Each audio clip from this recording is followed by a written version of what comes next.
चलिए, welcome to all at मूल मंत्रा classes. सभी का स्वागत है मूल मंत्रा क्लासेस का ऑफिशियल यूट्यूब चैनल पे। और आज की क्लास हम लोग फटाफट स्टार्ट करते हैं। देखते हैं आज की क्लास क्या है। देखिए, आज का क्लास हम लोग का होगा, ये होगा लेक्चर नंबर 4। और आज हम लोग बात करने वाले हैं लेक्चर 4 की।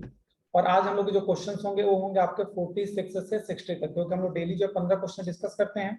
तो आज जो हम लोग का क्वेश्चन होगा वो होगा लेक्चर 4, जो कि इसमें 46 से लेकर आपके 60 तक के क्वेश्चन डिस्कस किए जाएंगे। ठीक है, तो चलिए सबसे पहले बिना लेट के आज का पहला क्वेश्चन आपके सामने फटाफट से और देखते हैं। उससे पहले अगर आप लोग टेलीग्राम नहीं ज्वाइन किए तो टेलीग्राम जरूर ज्वाइन करें, क्योंकि क्लास के लिंक्स आपको टेलीग्राम के थ्रू ही मिलेंगे। ठीक है, चलिए तो पहला क्वेश्चन आपके सामने, फटाफट इसका आंसर क्या होगा जल्दी से बताइए।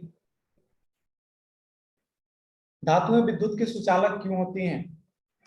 जो मेटल्स होती हैं वो आपकी सुचालक क्यों होती है, कंडक्टिव क्यों होती हैं, ऐसा आपसे पूछा जा रहा है। प्रबल आयन के कारण, उसमें जो आयंस होते हैं बहुत ही जो है कि प्रबल होते हैं, बहुत ही स्ट्रांग होते हैं, इसके कारण।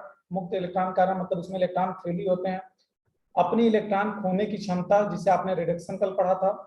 ठीक है, ऑक्सीडेशन जिसे आपने कहा था, ऑक्सीडेशन में इलेक्ट्रॉन खोने की क्षमता यानी ऑक्सीडेशन के कारण।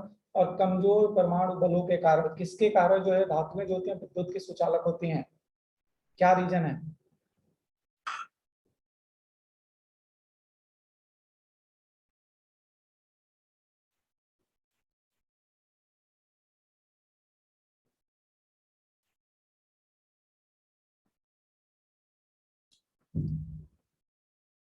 चलिए कुछ लोग आंसर देने लगे हैं, वेरी गुड।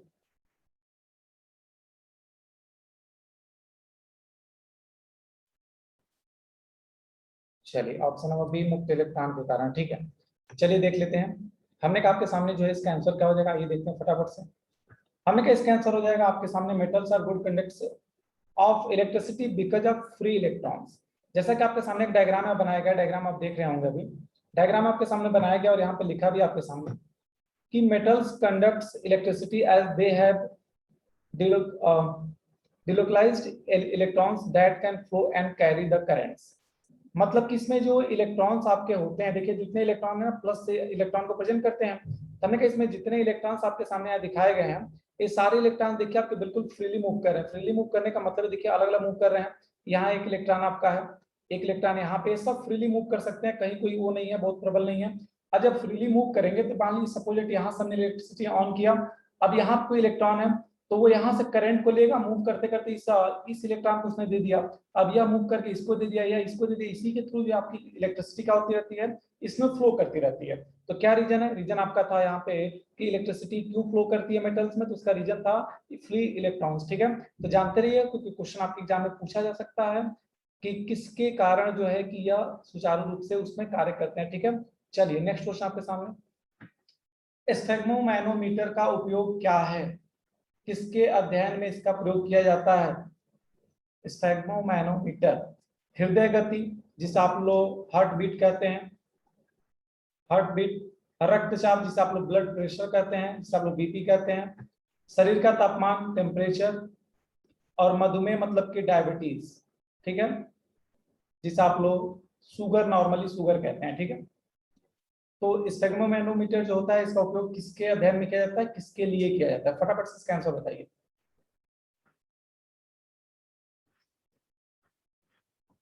चलिए ऑप्शन नंबर ए, वेरी गुड।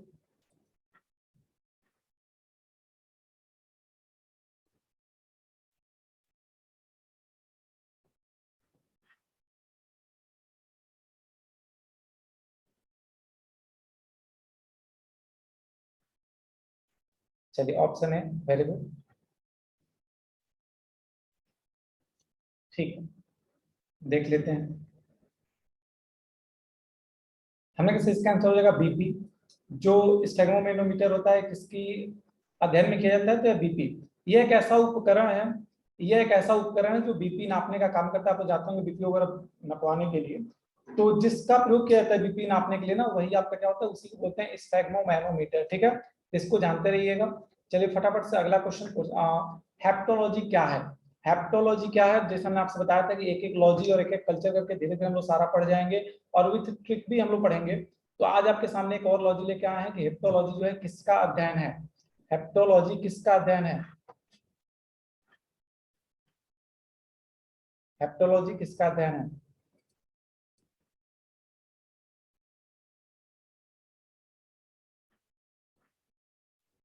चलिए ऑप्शन नंबर ए, वेरी गुड।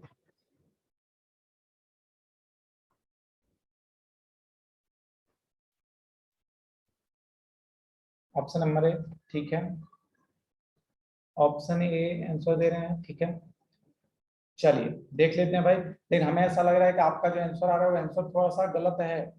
आंसर जो लोग भी दे रहे हैं हमें लग रहा है कि आपका आंसर, देखिए साइंस, हमें लग रहा है साइंस में बिल्कुल आप लोग एकदम जीरो हो चुके हैं, क्योंकि आंसर सबका गलत आ रहा है। हाँ, तो देखिए एग्जाम में साइंस के क्वेश्चंस भी आएंगे तो फिर कैसे काम चलेगा। चलिए ठीक है, कोई बात नहीं, एक एक हम सारा कवर कर जाएंगे।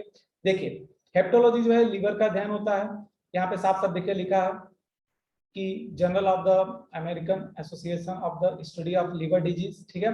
तो लीवर डिजीज जो होती है ना, इसका ही स्टडी क्या कहलाता है, हेप्टियोलॉजी कहलाता है। और इसमें यकृत, लीवर को क्या बोलते हैं हिंदी में, आप लोग लीवर को बोलते हैं यकृत। और यकृत जो है ना, यकृत के बारे में बहुत खास बात आगे हम लोग भी पढ़ने वाले आज ही के सेशन में, क्या है आगे देखेंगे। तो उससे पहले जानते हैं कि हेप्टोलॉजी किसका भाई अध्ययन है। तो हेप्टोलॉजी जो है लीवर से होने वाली डिजीज के बारे में इसका स्टडी है, ठीक है। तो लीवर के लिए जितनी बीमारियां आपके होते हैं ना लीवर के अंदर, उसका अध्ययन ही क्या कहलाता है, हेप्टोलॉजी कहलाता है। इसके बारे में जानते रहिएगा। चलिए फटाफट से अगला क्वेश्चन, पहला मुगल सम्राट कौन था, पहला मुगल सम्राट कौन था। यह तो हमें लग रहा है सबका आंसर आ जाएगा, इसका आंसर सबका आएगा। पहला मुगल सम्राट कौन था, who is the first Mughal imperial, पहला मुगल सम्राट कौन था।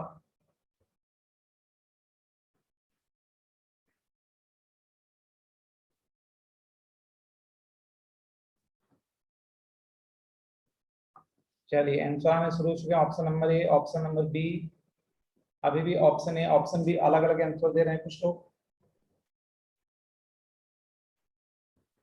ठीक है। चलिए देख लेते हैं भाई, हमने कहा सबसे पहला मुगल सम्राट कौन था, तो उसका नाम था बाबर। देखिए बाबर लिखा गया है, लेकिन बाबर आप जब पढ़ेंगे तो थोड़ा सा आपको पढ़ने में इसका लैंग्वेज कुछ और निकलेगा, लेकिन जो है यह आपका बाबर है। और हमने कहा जो बाबर है यह आपका पहला मुगल सम्राट था, जो कि 1526 से 1530 तक था। और इसी बीच में कई सारे युद्ध लड़ा था उन्होंने। सबसे पहला युद्ध उन्होंने 1526 में लड़ा था, जिसे कहा जाता है पानीपत का युद्ध। पानीपत का युद्ध कब लड़ा गया था, कई बार क्वेश्चन पूछा है। तो यह 1526 में लड़ा गया था। और इसमें लड़ा किसने था, तो बाबर ने पहली बार कहा था कि इसी युद्ध में उसने जो तोपों का प्रयोग किया था, पहली बार तोपची का प्रयोग किया था बाबर ने किया। और बाकी जो है कि सब लोग डर गए थे कि क्या लेके आ गया, ऐसा क्या है। वो पहली बार तोपों का प्रयोग किया था पानीपत के युद्ध में, जिससे 1526। उसके बाद खानवा का युद्ध हुआ था, उसके बाद चंदेरी का युद्ध हुआ था 1527। ऐसे करके वो अपन बहुत सारे युद्ध लड़ा था 4 ही साल में। 4 साल में उसने काफी साम्राज्य का विस्तार किया। इसके बाद बाबर के बाद जो है कि उसका लड़का आता है, ठीक है। तो आप जानते रहिएगा कि अभी फिलहाल जो है वो आपका पहला मुगल सम्राट कौन था, बाबर था, ठीक है। और कहा जाता है मुगल वंश के संस्थापक कौन है, तो उसका नाम भी क्या है, बाबर ही है। आप जरा समझिएगा, हमने कहा आपके सामने कैसे ये आपकी सल्तनत है, कैसे सल्तनतों को याद रखेंगे। तो जरा ये सल्तनतों को याद करने का तरीका देखते हैं। हमने कहा देखिए सल्तनतों को याद रखने का तरीका क्या है, जरा समझिएगा। तरीका यह है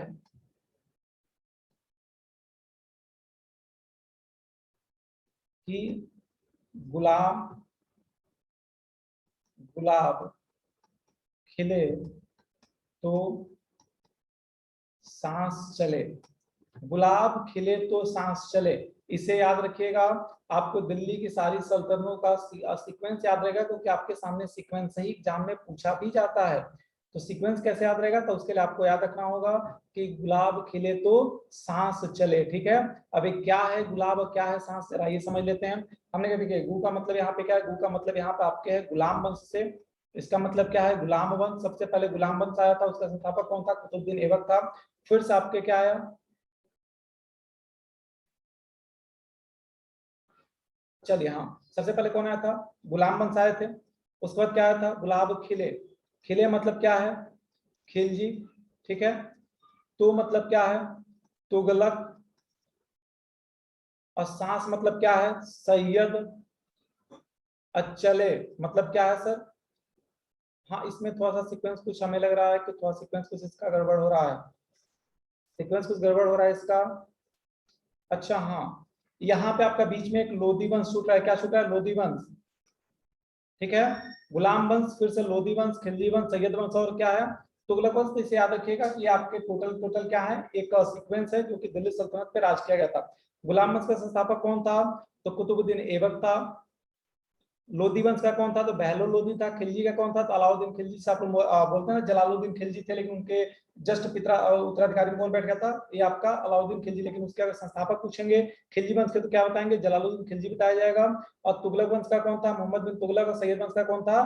खिज्र खां। ठीक है, इस सीक्वेंस को याद रखिए। गुलाब खिले तो सांस चले, गुलाम, लोधी, खिलजी, तुगलक और सैयद। ठीक है, चलिए अगला, भारत छोड़ो आंदोलन कब शुरू किया गया था? भारत छोड़ो आंदोलन कब शुरू किया गया था?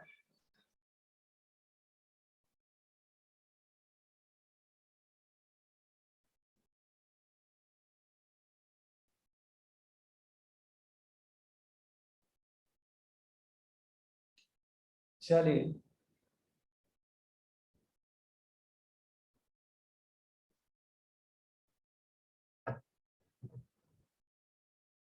लोधी वंश हाँ लास्ट में था। हाँ, सीक्वेंसेस का थोड़ा सा हमने कहा ना, सीक्वेंसेस का कुछ गड़बड़ हो रहा था। देखिए सीक्वेंसेस का ही होगा। ये सबसे लास्ट में क्या है? चले। चले मतलब ये लास्ट में आपका क्या है? यही आपका लोधी वंश है। ठीक है, सबसे लास्ट का लोधी वंश। हाँ ठीक है, एक बार फिर समझ लीजिए इसको। इस सीक्वेंस हमने कहा थोड़ा सा गड़बड़ हो रहा था। देखिए सीक्वेंस इसका ही है कि गुलाब खिले तो सांस चले। ठीक है, गुलाब का मतलब है गुलाम वंश। ठीक है, खिले का मतलब है खिलजी वंश, तो का मतलब है तुगलक वंश, सांस का मतलब है सैयद वंश, और चलो यानी ल का मतलब है लोधी वंश। ठीक है, और इसका संस्थापक कौन था? बहलोल लोधी। इसको याद रखिएगा। ठीक है, ये आपका करेक्ट सीक्वेंस है। अब जाके बिल्कुल आपका सही हो गया। ठीक है, चलिए अगला चलते हैं। क्वेश्चन क्या था? भारत छोड़ो आंदोलन कब शुरू किया गया था? ठीक है, बिल्कुल सही आंसर है 1942। ठीक है, 8 अगस्त 1942 को आपका शुरू किया गया था। कब भारत छोड़ो आंदोलन कब शुरू किया था? तो 8 अगस्त 1942 को किसने शुरू किया था भाई इसको? तो देश के राष्ट्रपिता इसे कहा जाता है, यानी महात्मा गांधी जी के द्वारा यह आंदोलन आपका शुरू किया गया था। ठीक है, चलिए अगला क्वेश्चन आपका, एक दाढ़ी वाले आदमी का चित्र निम्नलिखित में से किस पुरातात्विक स्थल में पाया गया था? देखिए बार बार हम लोग पढ़ रहे हैं पुरानी जितनी परंपराएं हैं, तो उससे क्वेश्चंस आपके बनेंगे और बनते रहे हैं।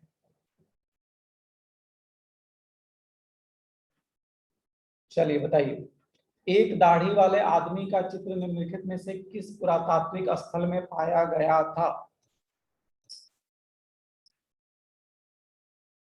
लोथल, हड़प्पा, मोहनजोदड़ो, धोलावीरा। देखिए इससे संबंधित हम लोग कई सारे क्वेश्चन पिछली कई क्लासों में पढ़ते चले आ रहे हैं, और अगर सारे क्वेश्चंस आप एक पास नोट करेंगे तो आपके सारे के सारे देखिएगा धीरे धीरे सारे के सारे आपके पुरातात्विक स्थल अपने आप धीरे धीरे याद हो जाएंगे।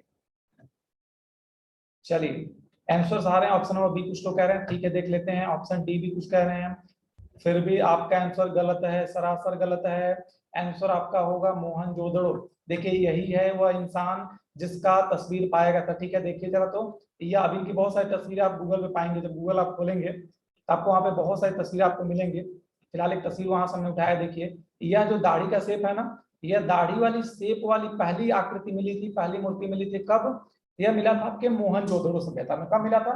मोहनजोदड़ो। ठीक है, याद रखिएगा मोहनजोदड़ो मिला था एक दाढ़ी वाला आदमी। जब आप गूगल पे लिखेंगे ना, गूगल पे लिखेंगे कि a man with a beard, तो आपको जो है मिल जाएगा, ऐसी हजारों तस्वीरें आपको मिलेंगी। उसमें से एक तस्वीर यह है, उसमें बहुत सारे शेप आपको दिखाएगा, सब में जो है एक निशान यही होगा, उस पर यह दाढ़ी का निशान, ऐसे ऐसे कुछ दाढ़ी के निशान बने होंगे। ठीक है, यही जो आपका एक दाढ़ी वाला इंसान है, और ये कब पाया गया था? यह पाया गया था आपके मोहनजोदड़ो सभ्यता में। ठीक है, चलिए अगला क्वेश्चन आपका, रविंद्रनाथ टैगोर को किस वर्ष में नोबेल पुरस्कार दिया गया था? और यह नोबेल पुरस्कार किस फील्ड में दिया गया था? यह अभी क्वेश्चन हमसे आपसे हमारा आपसे दो क्वेश्चन, कि रविंद्रनाथ टैगोर जी को नोबेल पुरस्कार भारत के किस सन में दिया गया था और किस क्षेत्र में दिया गया था? फील्ड क्या था उनका? उनका फील्ड क्या था?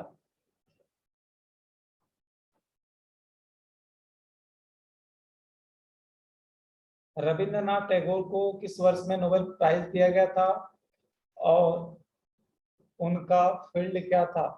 आंसर्स आ रहे हैं, ऑप्शन नंबर सी कह रहे हैं कुछ लोग। चलिए उत्कर्ष स्वीटी ऑप्शन सी कह रहे हैं।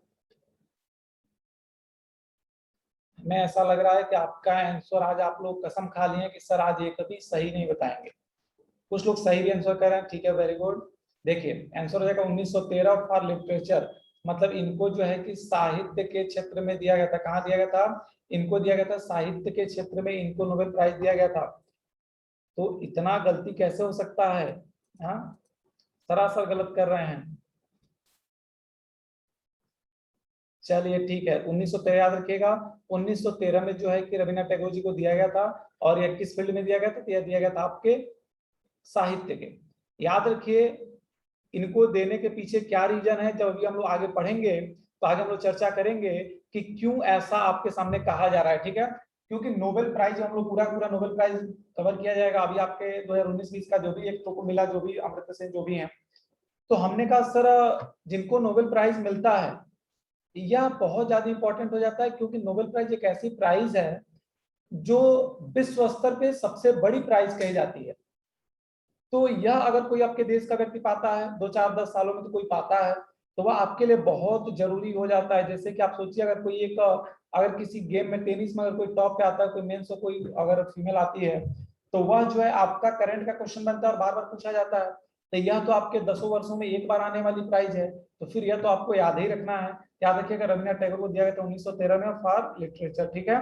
चलिए, स्वतंत्र भारत का पहला गवर्नर जनरल कौन था? देखिए, बात यहाँ पे स्वतंत्र भारत की गई है। ऐसे भारत का अगर पहला गवर्नर जनरल पूछा जाए तब कौन होगा?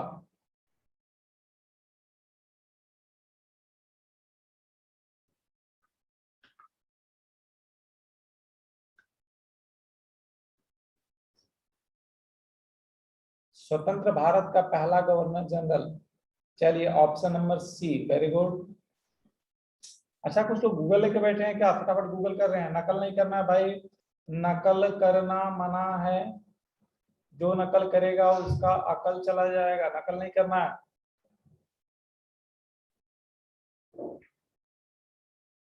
चलिए देख लेते हैं। हमने कहा जरा देखिए भाई, इसका आंसर क्या हो जाएगा? इसका आंसर हो जाएगा लॉर्ड माउंटबेटन। इनकी एक योजना भी थी जिसे माउंटबेटन योजना कहा जाता है। माउंटबेटन योजना कहा जाता है। माउंटबेटन योजना से रिलेटेड कई बार क्वेश्चन पूछे गए। इसे मुंहबाटन योजना भी कहते हैं। मुंहबाटन योजना मतलब मुंह से उन्होंने बांट दिया, वही आपकी योजना हो गई, ठीक है। तो माउंटबेटन की योजना को भी भारत पाकिस्तान बंटवारे में काफी सहयोग रहा था इन लोगों का। तो वही कहता है कि Lord Mountbatten was the first governor general of the free India from 1947 to 1948, ठीक है। 1947 से 1948 तक जो है, आपको पता है 15 अगस्त 1947 को भारत आजाद हो गया था। लेकिन फिर भी जो है भारत के नियम कानून कौन देख रहे थे? अंग्रेज के द्वारा ही देखा जा रहा था। तो लॉर्ड माउंटबेटन जो थे वो पहले गवर्नर जनरल थे, जो कि फ्री इंडिया के गवर्नर जनरल थे। और इन्होंने वारेन हेस्टिंग्स से आंसर दे रहे हैं। वारेन हेस्टिंग्स जो है आपके बंगाल के पहले गवर्नर, याद रखिए बंगाल के पहले गवर्नर जनरल का नाम क्या है? वारेन हेस्टिंग्स, ठीक है। और अगर बात करेंगे तो सर विलियम वेट्स आपके थे, आगे मिलेंगे, अभी सब लोग के करके चर्चा किया जाएगा। बट ये वारेन हेस्टिंग आपके जो है बंगाल के पहले गवर्नर जनरल थे, ठीक है। हम फ्री इंडिया की बात कर रहे हैं, तो उनका नाम क्या है? लॉर्ड माउंटबेटन, ठीक है। चलिए अगला क्वेश्चन, भारतीय विज्ञान संस्थान कहाँ पे स्थित है? भारतीय विज्ञान संस्थान कहाँ पे स्थित है? और आई होप इसका आंसर आप लोग को ऑलरेडी पता होगा।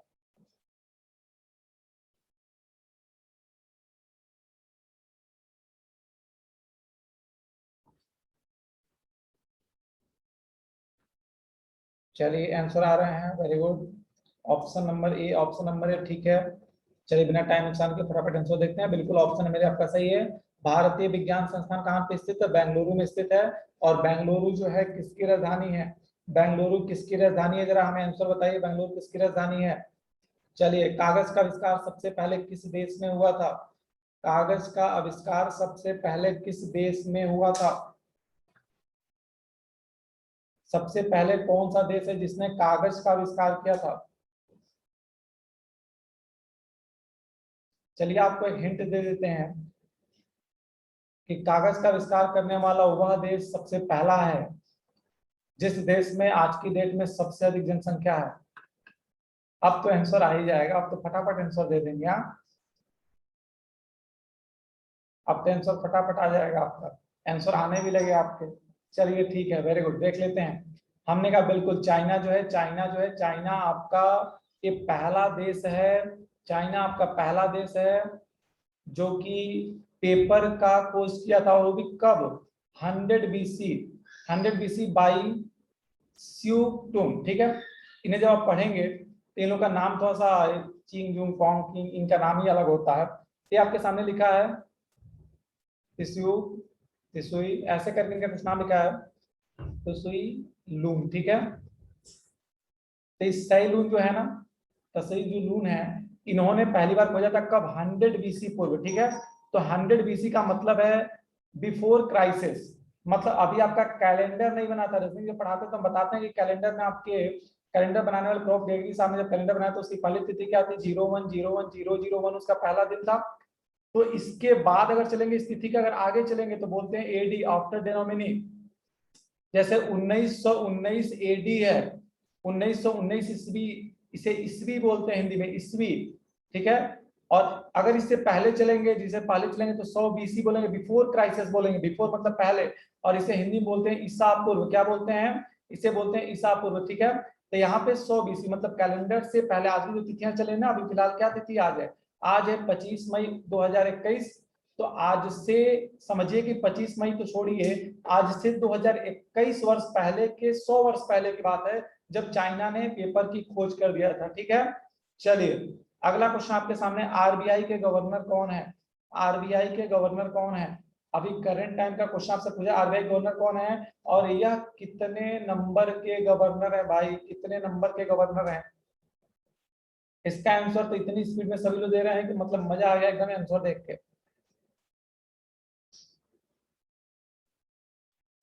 चलिए वेरी गुड, चलिए प्रिया वेरी गुड। कौन है भाई? शक्तिकांत दास। कौन है? शक्तिकांत दास, शशिकांत नहीं है, शशिकांत नहीं है, शशिकांत दास नहीं है, फिर ध्यान से, शक्तिकांत है। कौन है? शक्तिकांत दास। और ये कितने नंबर के हैं? ये 25th नंबर के गवर्नर जनरल है, इनका नाम याद रखिएगा, ठीक है। कितने नंबर के हैं? 25वें नंबर के गवर्नर जनरल शक्तिकांत दास, ठीक है, 25th नंबर। चलिए अगला क्वेश्चन फटाफट आपका। और अभी इनका कार्यकाल है, क्योंकि अभी आपके 12 दिसंबर 2018 से ज्वाइन किए हैं, तभी इनका कार्यकाल चल रहा है, ठीक है। क्योंकि ऐसा का उनका टेन्योर लगभग 3 साल का होता है, लेकिन टेन्योर आपका जो है बढ़ाया भी जा सकता है। चलिए अगला क्वेश्चन आपके सामने, संयुक्त राष्ट्र का मुख्यालय कहाँ है? संयुक्त राष्ट्र को अगर बात करें तो हम बात आपसे करें यूनाइटेड नेशन की। यूनाइटेड नेशन के, यूनाइटेड नेशन क्या करते हैं? यूनाइटेड नेशन विश्व स्तर पर आप कह सकते हैं एक ऐसी संस्था है जो देशों के बीच शांति स्थापित करने का कार्य करती है। तो यूनाइटेड नेशन जो है यह आपका, अभी देखिए पाकिस्तान के जो मामले हैं वो हम लोग के सबसे अधिक मामले यूनाइटेड नेशन में चलते हैं। नहीं तो ऐसा कहा जाता है कि अगर मामले यूनाइटेड नेशन के संज्ञान में नहीं रहते तो फिर पाकिस्तान का झगड़ा तुरंत खत्म किया जा सकता था। लेकिन जो है सारी चीजें एक कानून की विधियों के शांतिपूर्वक देशों में शांति बनी रहे, ऐसा है, इसलिए ऐसा किया गया, ठीक है। लॉस एंजल्स आंसर आ रहा है, ठीक है, देखते हैं। भाई यह क्वेश्चन तो आपको पता होना चाहिए ना, वर्ल्ड बैंक का मुख्यालय कहाँ पे है? डब्ल्यूटीओ का मुख्यालय कहाँ पे है? डब्ल्यूएचओ का मुख्यालय का, World Health Organisation, WTO World Trade Organisation, World Bank का मुख्यालय, यूनाइटेड नेशन का, आईएमएफ का, इंडियन इंटरनेशनल मॉनेटरी फंड का। तो ये सब तो अंतरराष्ट्रीय संगठन है, इसका अगर मुख्यालय आपको नहीं आएगा तो फिर कैसे काम चलेगा? आई जो लोग ये आंसर दे रहे हैं ना, सब तुक्का लगा रहे हैं, सब के सब तुक्का लगा रहे हैं, कभी सही आंसर अभी तक हमें देखने के लिए नहीं मिला। संयुक्त राष्ट्र का मुख्यालय जो है वह है आपके मैनहट्टन में। कहाँ पे है? मैनहट्टन में है। मैनहट्टन जो कि यूएसए के न्यूयॉर्क सिटी में है। कहाँ पे है? यूएसए के न्यूयॉर्क सिटी में है मैनहट्टन। अब यहाँ पे यूएसए भी होते तो शायद आप लगा देते, लेकिन आपने जो फटाफट लॉस एंजल्स लगाना शुरू कर दिया था, जो कि सरासर गलत है। चलिए एक लोग ने सही आंसर दिया, वेरी गुड। अगला क्वेश्चन आपके सामने फटाफट से, क्वेश्चन नंबर 48 और 58। प्लीहा का दूसरा नाम क्या है? प्लीहा का दूसरा नाम, प्लीहा को आप क्या बोलते हैं इंग्लिश में? इसे स्पिन बोलते हैं। क्या बोलते हैं? इसे स्पिन बोला जाता है। इसका दूसरा नाम क्या है?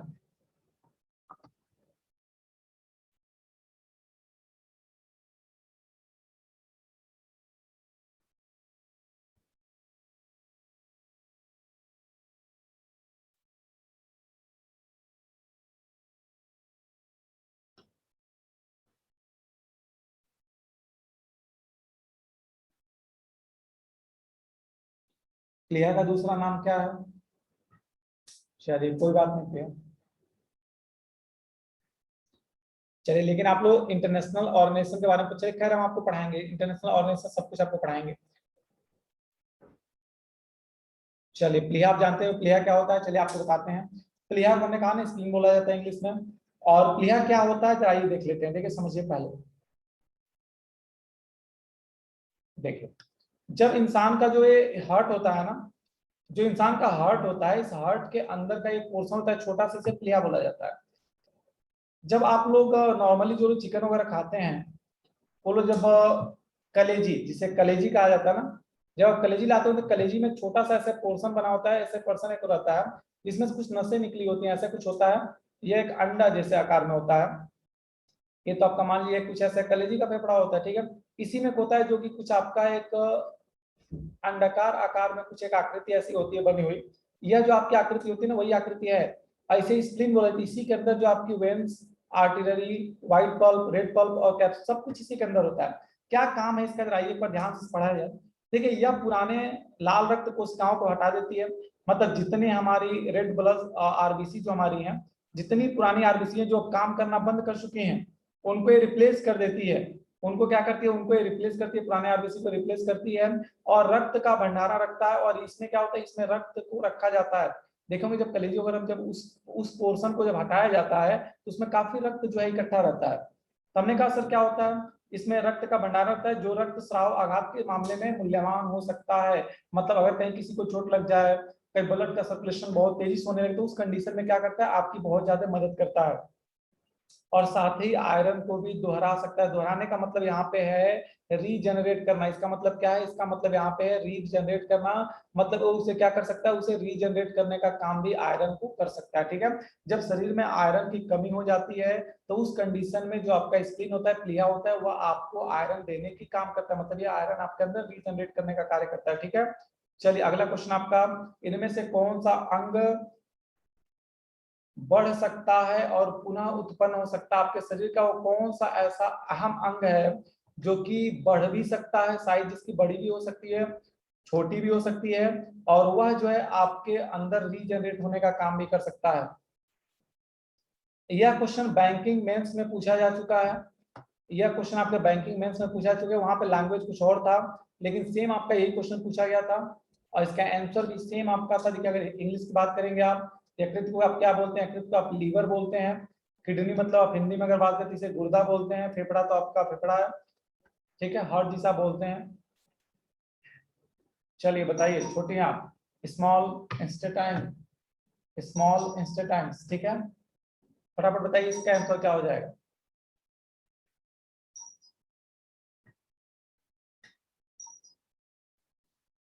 चलिए आंसर कुछ तो दिए हैं, वेरी गुड। देख लेते हैं, हमें इसका आंसर हो जाएगा लीवर। देखिए आपके शरीर का लीवर एक ऐसा अंग है जो अपने आप को ह्यूमन बॉडी के अंदर क्या कर सकता है, रीजनरेट भी कर सकता है और ग्रो भी कर सकता है, ठीक है। मतलब लीवर जो होता है, वो लीवर आपके शरीर के अंदर, देखिए इसीलिए लीवर हुआ जब इंसान का बहुत ज्यादा डैमेज होने लगता है, जब दारू वालू पीते हैं, तो उस कंडीशन में वो कुछ समय तक बच जाते हैं। लेकिन अगर किडनी की बीमारी आपको लग जाए, अगर हार्ट की आपको बीमारी लग जाए, तो फिर आपको बचना मुश्किल हो जाता है, क्योंकि लीवर के साइज में परिवर्तन होता रहता है। क्वेश्चन आपके बैंक ने ही पूछा था कि शरीर के किस अंग के साइज में परिवर्तन होता रहता है, तो वह आपका क्या है, वो आपका लीवर है, जिसके साइज में परिवर्तन होता रहता है।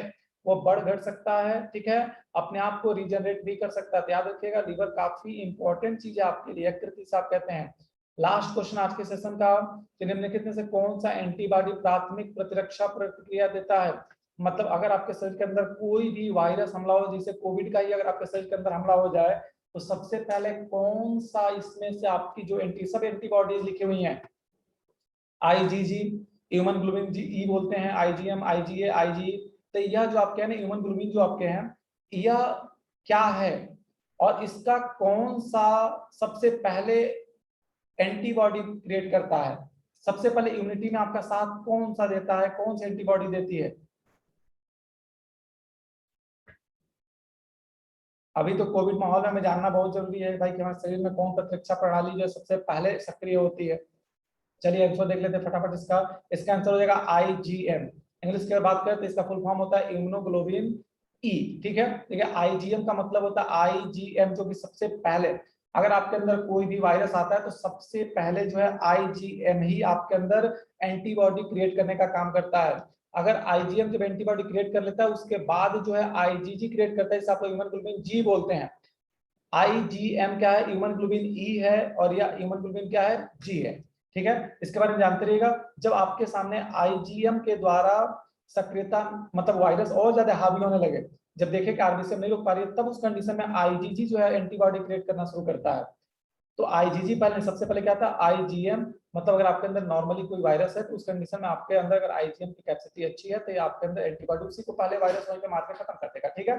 जैसे आपके घर में जो है ना सिक्योरिटी होती है ना, सबसे पहले घर आपका है तो घर के बाहर जो है पहले लोहे का गेट लगा होता है, उसके पहले इसे खुला और खुला होगा, लोहे के गेट के बाद आएंगे अंदर तो फिर यहाँ पे और आपके घर में बढ़िया और अच्छा खासा गेट होगा, फिर हर कमरे का गेट होता है भाई, अगर कोई एंट्री करेगा तो सबसे पहले कहाँ रुकेगा, इसी गेट पे। तो यह आपके शरीर के एंटीबॉडी का पहला गेट होता है, उसका नाम क्या है आईजीएम यानी इम्यूनोग्लोबिन ई, ठीक है, इसके बारे में जानते रहिएगा।